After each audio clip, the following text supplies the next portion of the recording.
Welcome to the Peer Perspective Podcast, where we dive into real stories of recovery, resilience, and hope. I'm your host, Kyle Van Blaricum, and today we have an incredible journey to share with you. But before we begin, if you know anyone that might be inspired by today's message, or to just know that they're not alone in whatever it is they're going through, please take a moment to share the podcast with them. Your support helps us reach more people who need to hear these powerful stories.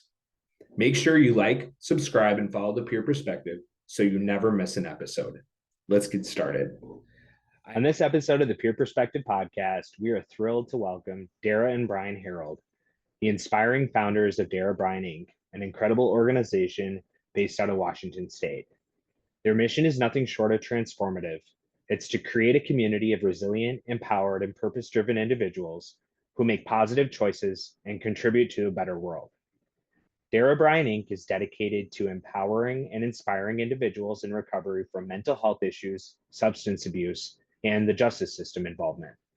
They work tirelessly to build resilience and foster community wellness. Through education, advocacy, and peer-based recovery support services, DaraBrianInc provides holistic health, healing, and community support for people and families impacted by substance abuse disorders and mental health challenges.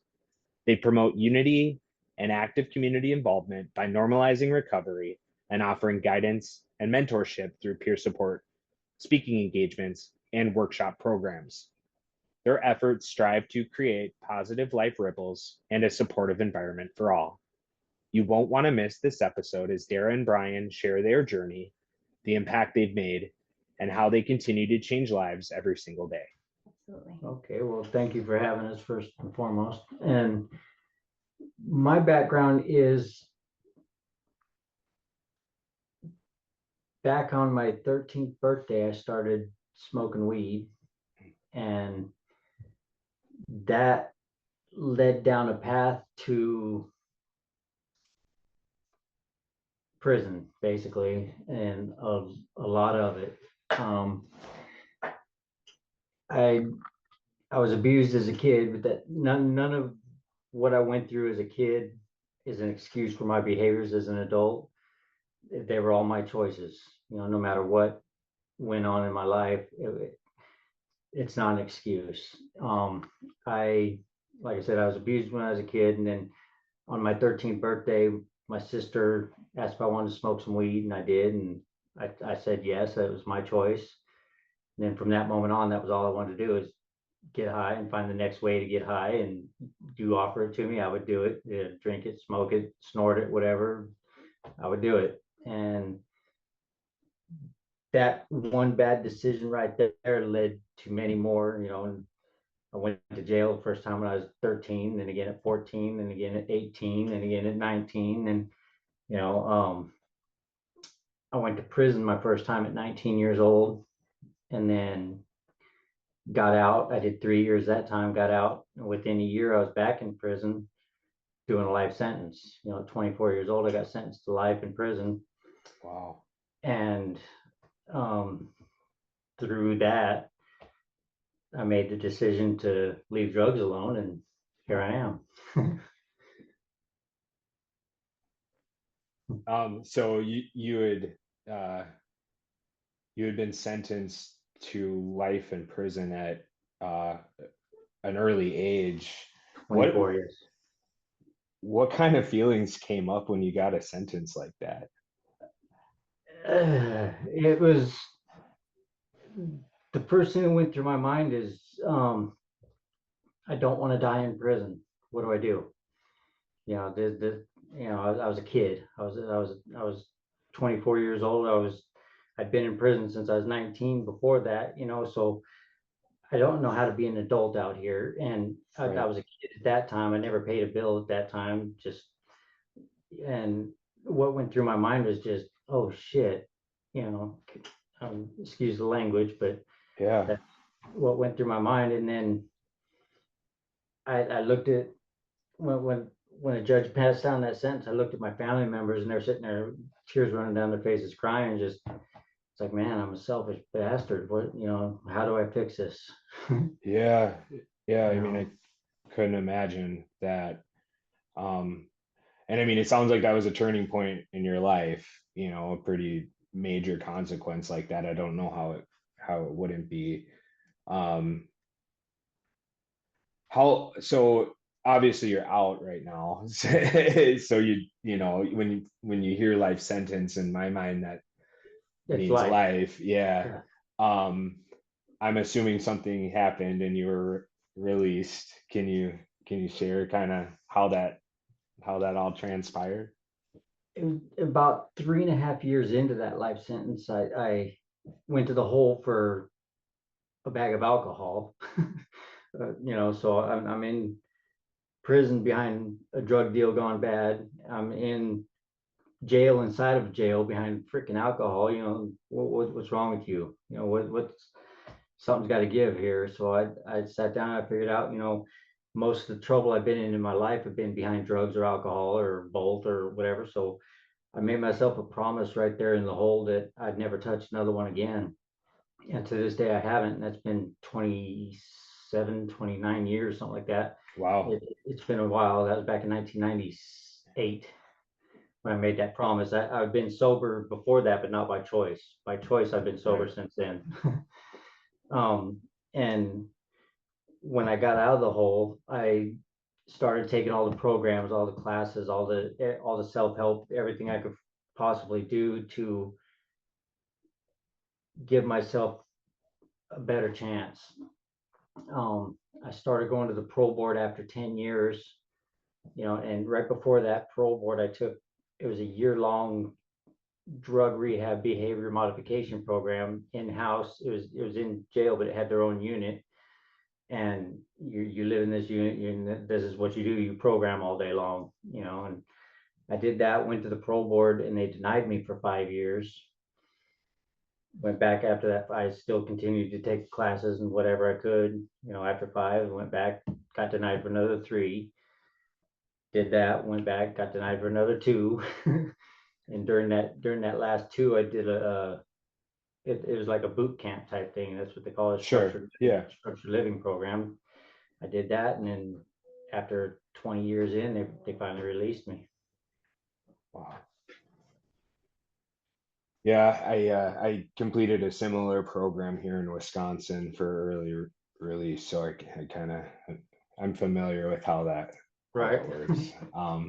So it sounds like you had made a commitment to yourself that you were gonna begin that process of change or Yes. healing, and you took advantage of some of the programs available to you in prison, which despite what a lot of people believe, and I might have said this before, if you want to use in prison, it's not that difficult to do that. So Not at all. it's abundantly available to people. So I think, to navigate prison, where there's a lot of people that don't have the same mindset, they're not trying to better themselves, but to take advantage of those things and really make that change, I think is pretty impressive. And not to mention, you said 28 years of sobriety. Did I hear that right? Yeah. That's amazing. Congratulations on that too. Thank you. Yeah, because I've been out Um, for 9.5 years now, almost 10 years. wow, wow. What were some of the biggest I don't know, challenges? I mean, I can imagine that being in for that long of a time and then getting released. I mean, that's so I'm trying to do the math here. So that would have been like I got out 2012, in 2015. 2015. Okay. So Yeah. a lot's changed in that period of time from when you went in, right? How did that feel? It honestly, I was more scared getting out than I was going in. I bet. Yeah, yeah. I mean, because they didn't have cell phones when I went in, they didn't have the technology. And I've used this analogy several times. I went from the Flintstones to the Jetsons overnight. Right. and Right. Right. and it was hard to adjust to. The people out here have changed so much because their way of communication is this, Right. and not this. And Yep. it's hard being older to adjust to stuff like that, because I grew up, you make eye contact when you talk to somebody, you say excuse me when you bump into Right. somebody, you have manners, and these that was hard to adjust to, is the people out here. Yeah. I knew I'd have to get a job and go to work and do all that. And I had to learn how to be an adult. I didn't know how. I've never paid a bill. 44 years old, I got to get out and relearn how to drive a car. Yeah. And I had to learn everything. I opened my first bank account. And just everything that people do out here, I had to learn it at, like I said, 44 years old. Yeah. And I'm still learning today.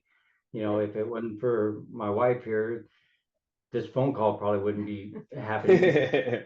The technology, I'm way behind on that. And it's, yeah. So, I mean, it's an adjustment period for sure. Yeah, I mean, I can imagine now.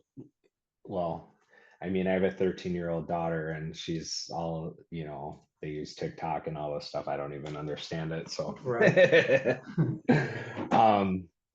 Okay. So, yeah, I mean, I can imagine that would be a huge adjustment for you.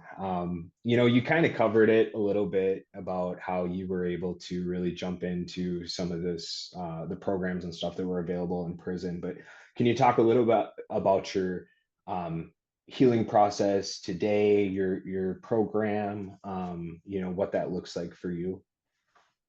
Today, my healing process is, it's always ongoing, as you know. Sure. Yep. I'll never be fully healed. Right. So I'm at the point in my recovery right now, the giving back.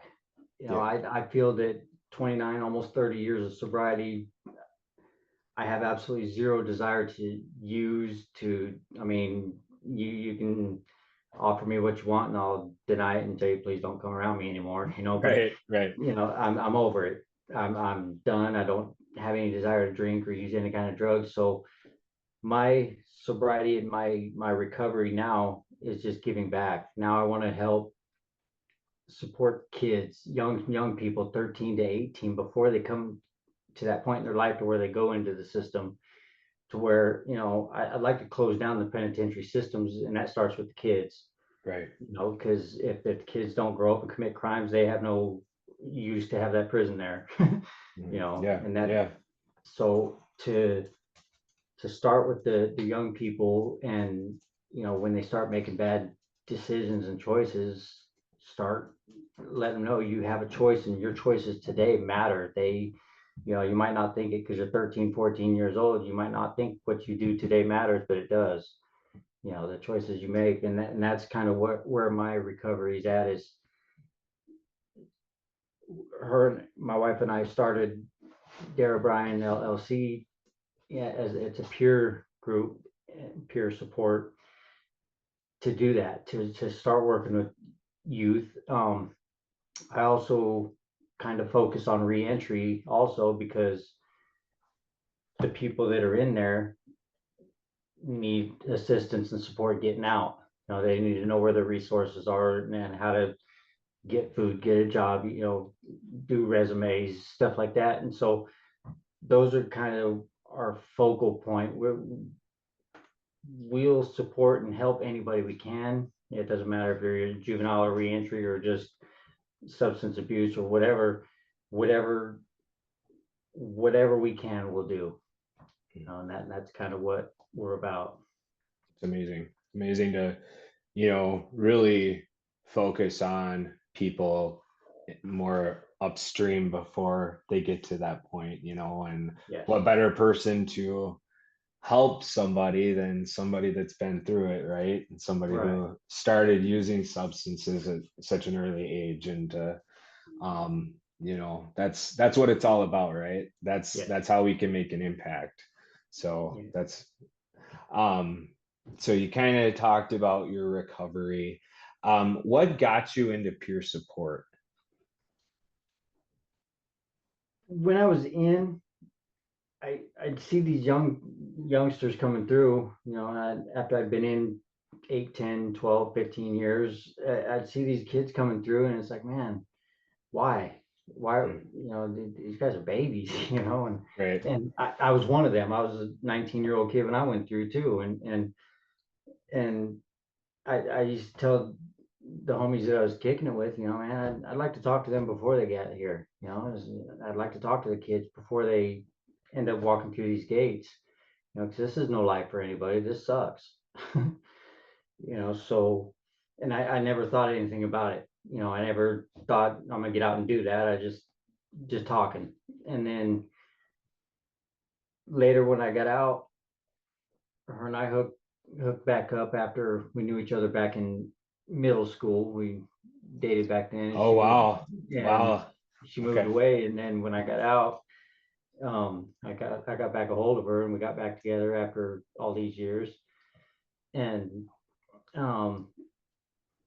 she asked, where what have you been up to all these years? I have to hold her, and I was very straight up from the very beginning, because I didn't want any. Why didn't you tell me? Or Right, right. I have no secrets. I'm there.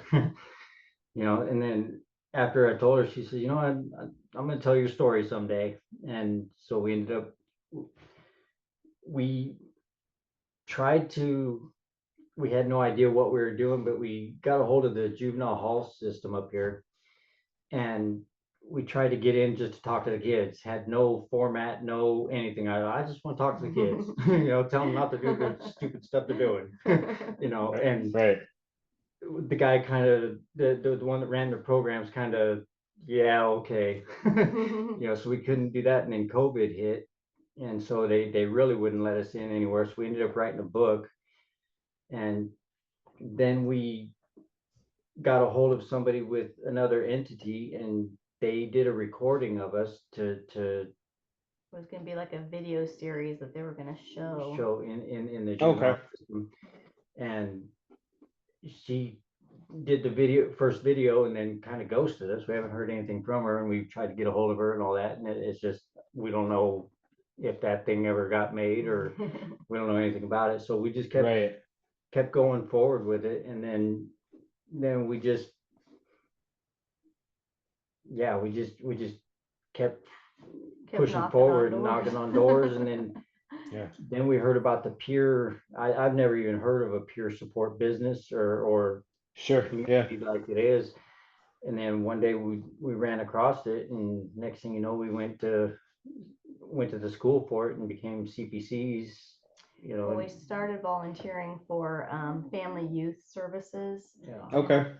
And through that family youth services, they talked about like wrap around counselors and wise counselors and all of that, but we really didn't know what they were really talking about. And then through that, we actually found this training through the state of Washington for certified peer counseling. And so we thought, well, wow, that would really help us to really get more involved with the work we're already trying to do. And we took this class, and we were just blown away, because everything that they were talking about was everything that we were trying to do, is walk alongside. Not, we're not there to tell them what to do. They have enough people in their lives that are already telling them. It was more about how do we walk alongside somebody and say, look, we know where this path goes. We've been there. We can't direct you, and we can't make the choices for you, but we can certainly provide you support along the way, and give you voice and choice in your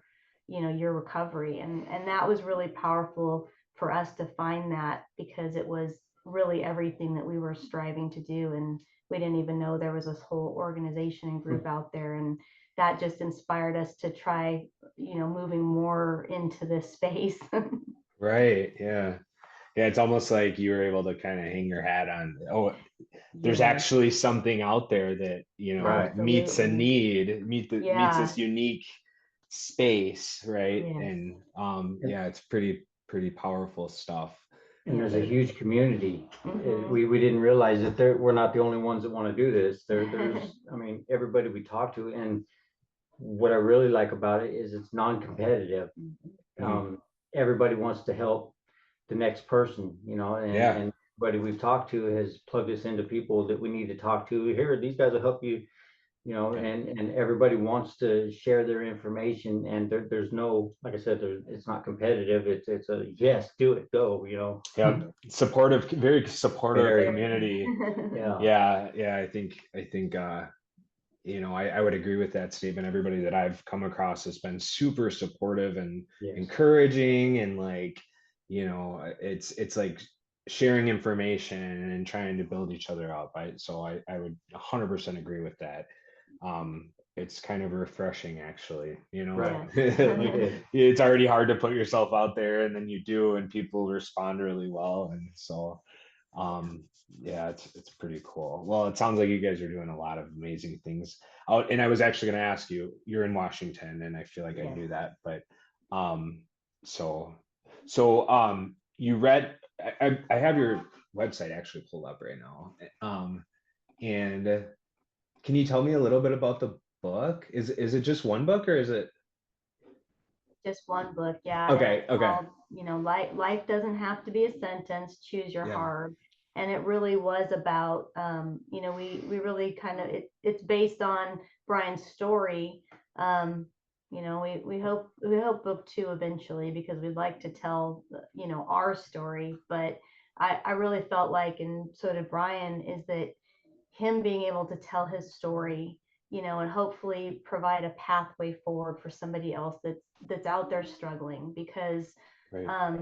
we all, everybody has moments in their life where they've made maybe a wrong turn or a wrong choice, and especially people that are in recovery.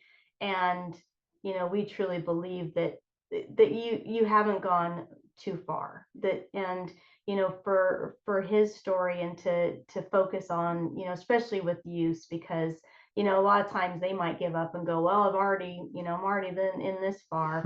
But you can always turn around, you can always make a different choice. And so we, part of what we say is, we're doing CPR, we're creating positive ripples, because that's all it takes is one small drop to create that ripple. And that's what we're trying to do. And by sharing the story in the book, we're hoping that gives somebody maybe a roadmap. Maybe they think that, that there's no possibility of changing, and that's just not true.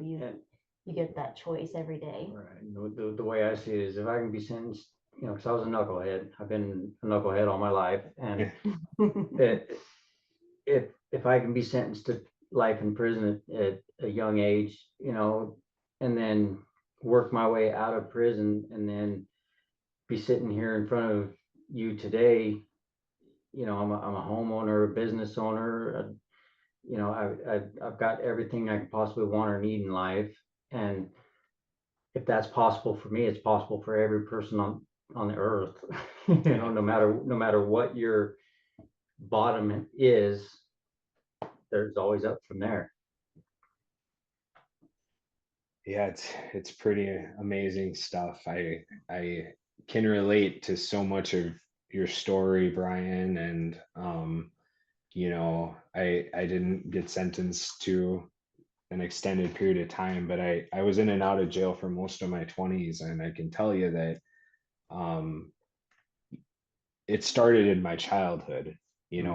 I started that path when I was 11, 12 years old. The problem was is that I never had a consequence, or a serious consequence, until I was 18. And that was the justice system.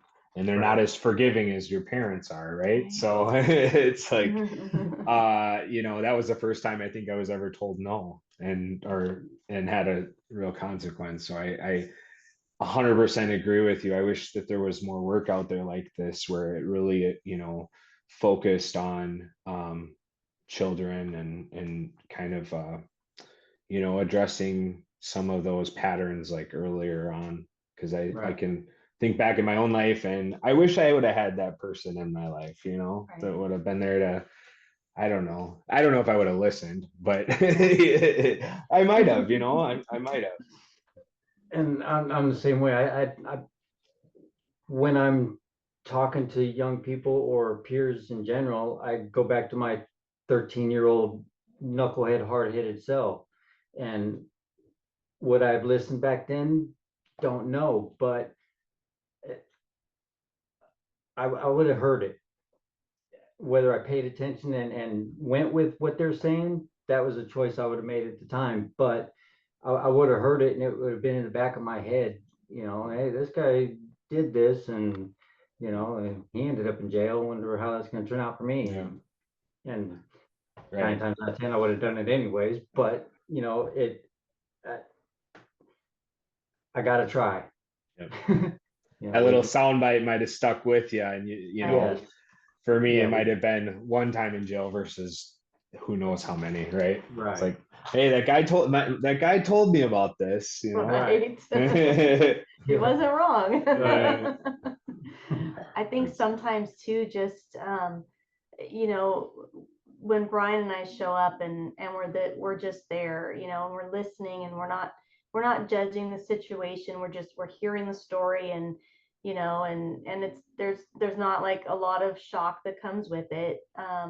And we're not trying to tell them or guide them in any other way, just to be there and support them. And I think that's surprising sometimes, because They're they being heard. yeah, they're being heard, and also they're surprised that people want to show up that have no other reason other than we want Right. to support you. And I think that sometimes that's a powerful thing, is to have somebody show up for you that doesn't have to be there. We're not their parents, we're not ordered by the court, we're not anybody other than just two people that feel like we could try to make a difference in some way. And I think that sometimes that's the power in being able to just be there and sit, and they think, wow, if they can show up for me, maybe I am worth it. this.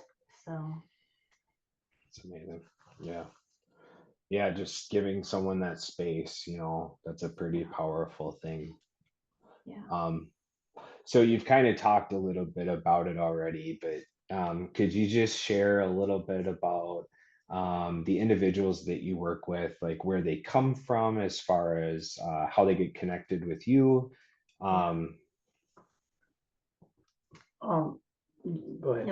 Okay, so so through kind of our volunteer efforts, we actually end up connecting with a counselor that's part of, and we were just saying, look, we'd love to come in and talk to the kids and be able to like just provide the stories and try to give them the lived experiences. And so he was working really hard to get us in there.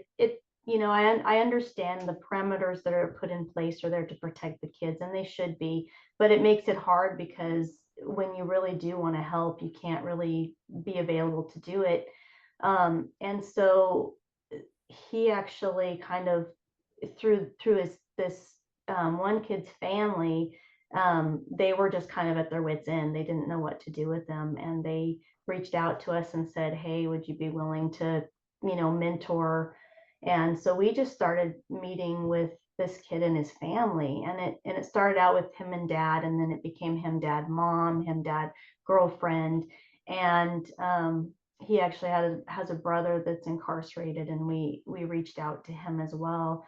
And just kind of our referrals have really come from a spot where the system is kind of going, we don't know what to do at this point, so they're trying to help in a way that's like, it's kind of going through almost like a back end way, but they're trying to help as much as they can. And so we're still working, we're still trying to we've actually developed a program that we call the Ripple, and it's really kind of a pure led human centered program that really focuses on helping somebody kind of work through all of those different things that you go down your path, about how do you take responsibility, how do you identify the things in your life that you need to work on. And so through this program that we're trying to develop, we're still kind of just like the wheels of the government, right? Everything takes a long time,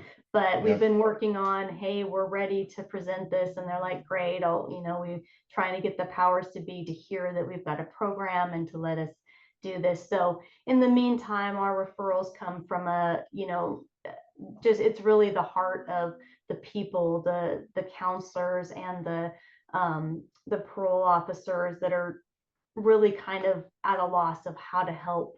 And we're kind of almost, I don't want to say a last ditch effort, but it's another way to try to catch these use before they go into The the adult adult system. system. Right. Right. And we're brand new. We've only been doing this for what, 6 months. I mean, we're pretty new at this, and so we don't have a huge. I hate the word client, but we don't have a huge client base. You know, we Sure. just, we have them just trickling in, and we still meet, you know, with the ones that we started with, and you know, just follow up, you know, and Right. so we're like, yeah, we're just brand new and trying to get in there, trying to get make a difference. Yeah, we jumped in with the heart first, and, Yeah. and now we're trying to figure out how to build Hey, it. I get it. This is passion project of mine. So, Yeah. you know, it's I think your heart has to be in the right place first. And that's everything else will fall into place after that. Yes. So Yes, I do believe that. I commend you guys a lot for the work that you're doing, and like all good things, it's just gonna take some time, but Yeah. hopefully, you know, your guys' willingness to put yourself out there and share and, you know, be vulnerable like you are today. People, you know, it's weird because it's you share some really I don't know, dark or personal parts of yourself, and things, you know, that for a long time I stuffed down, and I share those things, and it really allows me to connect with other people, you know, and for so long I thought it was going to separate me from people, and really it's like that's how those relationships are built. So Yeah. anyway, People either love you or hate you for it, and yeah, it's pretty powerful, like once you come to that realization that that can drive a deeper connection with people, you know. Yeah. It's pretty amazing stuff. So It is. so you kind of talked about I'm going to use your words, and I know you didn't, you're kind of like a last resort, or you know, you've kind of become that. Do you have a success story or someone that you've worked with that you're able to really see like a positive change that you could share a little bit about? One of the first young people that got sent to us from, he was in the juvenile system getting ready to age out of it, and the first time we met him, he was just coming off an OD from fentanyl, you know, and he had that fentanyl kind of, for lack of a better word, that kind of zombie effect to him, you know. He just kind of not really there. And we met with him the first week, and he trust issues, of course, and still got that fog about him. And then the next week we met with him, and a little bit better, still not trusting. Then we just kept showing up every week, and after about a month or two, he was a smiling kid again. You know, he kind of, he started to trust and open up, and we asked him if he would do this program just to sample it, and you know, kind of a, what was it, a test subject basically. Yeah. And he Sure. did it, and by the end of this program, which is a 6-week program, he was, look, I did my homework. And he'd have, you know, start off with a paragraph, and then next thing you know, he's handing us 2 pages, you know, just answering questions and stuff like that. And he told us he didn't like writing, and by the end of it, he was writing like almost like a full yeah, paper. Wow. and now when we see him, he's happy. He's got a job now. He's 18. He's finally off probation, off parole, whatever, and working on getting licensed, working on getting his driver's license, working on, you know, and he's talking about he wants to do peer work when he gets his year, you know, year clean in. And I'm not gonna sit here and say that's all because of us. We had a part in it, but his family were really just something I've never seen before as far as their support of him.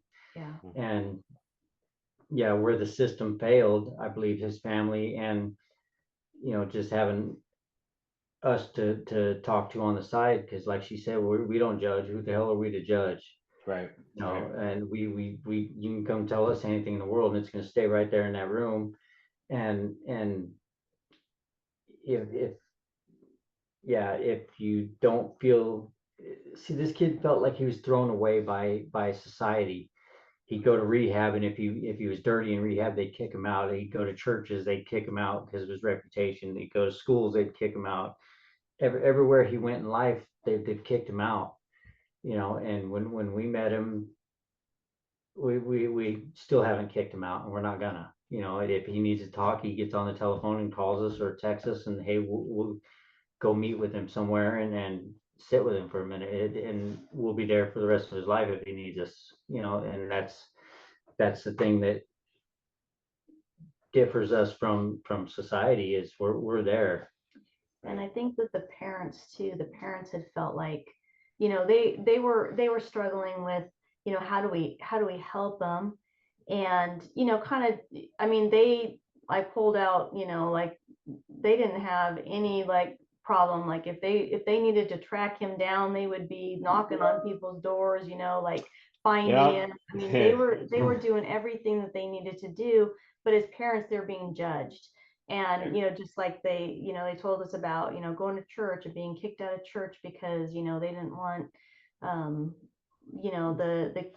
the problems. And, I mean, and that's the kind of thing where they were, they had developed their own like walls too, because they couldn't trust anybody anymore.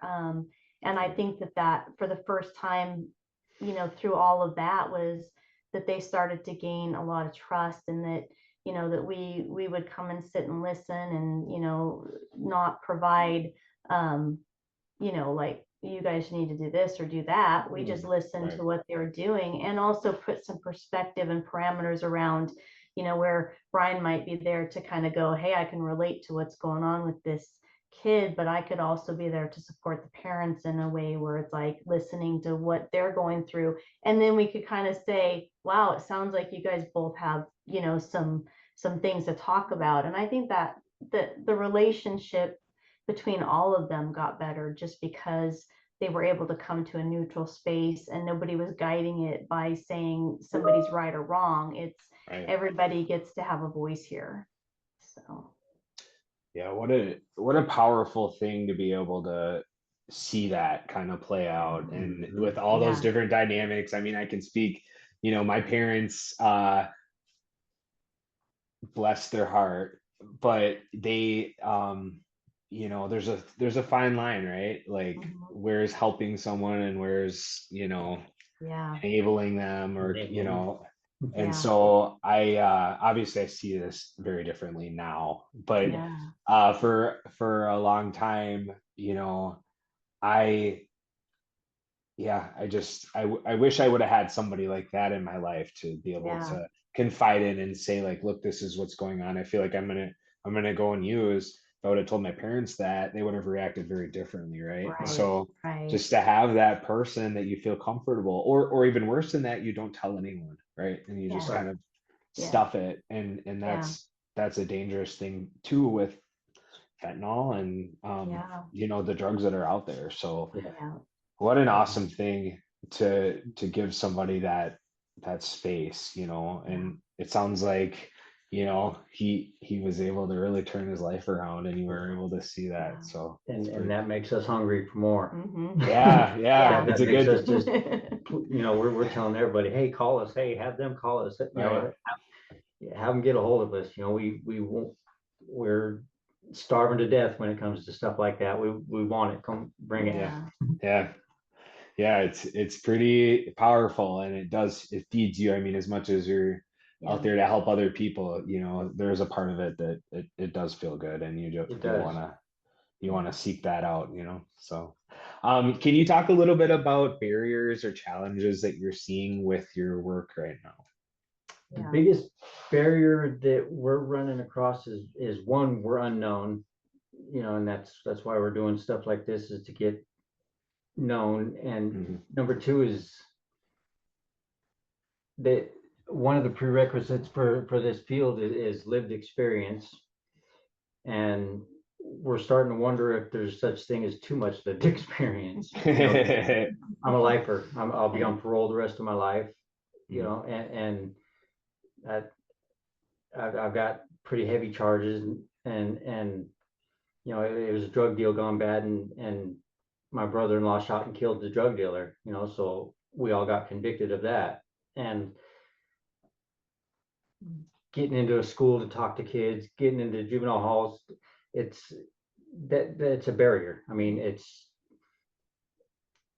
I've put in applications to do CPC work with several of the entities around here, and it's crickets. I can't even get a thank you for your application or any of that. So I'm starting to think it may be too much lived experience if there is a thing in this. I mean, I don't know, so I believe that's the biggest barrier we have. That, and like I said, we're unknown, we're brand new in the business, and we got to earn that trust. Yeah. And we know that, and we expect that, but the people we have spoken to are very giving and very, very supportive, and very helpful. So Yeah. we're hoping it'll take off. Yeah. I mean, I truly believe that, when we do lead with your heart and you're trying to do the right things, that I think the universe opens those doors when they're ready. And, as hard as it is sometimes to have those doors not open, because it feels like, man, how do you do this work and help if they're constantly keeping the people out? Because I mean, they know that through lived experiences that actually there's more power in that there's more healing that comes from sharing a story than by a kid hearing it from somebody that's paid to be there for them. So it's hard to sometimes not take that personally, but I really do believe that we are, we're just as we say, we are creating those ripples. And sometimes it takes a little longer than we want it to, but we're trying to make the difference where we can. And as long as we can still be able to help people, even if it's unofficially or off the off the Right. The record or whatever they want it to be, at least we're showing up and we're trying to do the best that we can, and also create our own business going forward, that we hope to be able to have a place where people feel like that they can be there, and that everyone is welcome, and that this is a place for everyone in recovery, whatever that looks like for them. Yeah, it's interesting, and you're not the first person that shared that. In fact, I just had this conversation last week about what better people to help people than the people that have been through it. But most of the people that have been through it have a pretty shitty background, right? So I would say patience, right? And Right. and it'll work out. And everyone that I've talked to has shared kind of a similar thing. Like, Yeah. it just takes time. And so yeah, well, I commend you guys so much for what you're doing. And Thank you. obviously, if there's anything that I can do to help you, in fact, my gears were spinning a little bit as you were sharing. So I just want to give you the last opportunity here. Is there anything that you would want to share, or a piece of advice that you would give to someone who might be really struggling right now? The piece of advice is don't give up. Call somebody, talk to somebody. There's resources out there. There's people there. There's recovery cafes. I mean, anywhere. Just don't give up. If you want it, it'll happen. It's not going to be easy, and nothing about life is easy, but do it. Don't give up. Don't give up on yourselves. Yeah, that's the only advice I have for people. you know, and if you want to put my phone number on there, have them call me. Yeah, absolutely. Yeah. That's Yeah, awesome. you got anything? Dara? I would just say the same thing. I mean, you know, when you be vulnerable and you talk to somebody, you know, don't go around and carry that weight by yourself. You know, it is too heavy and it's too hard to hold. And there are people there that will support you, you know, and you know, support you and find a space for you to be able to share that story. And you know, everybody has the opportunity to make a better choice in this life, and it is hard and it's never easy to do, but be vulnerable and talk to somebody, and don't feel like you are too far gone to ever give up hope, because there's somebody there that's willing to listen and that will support you.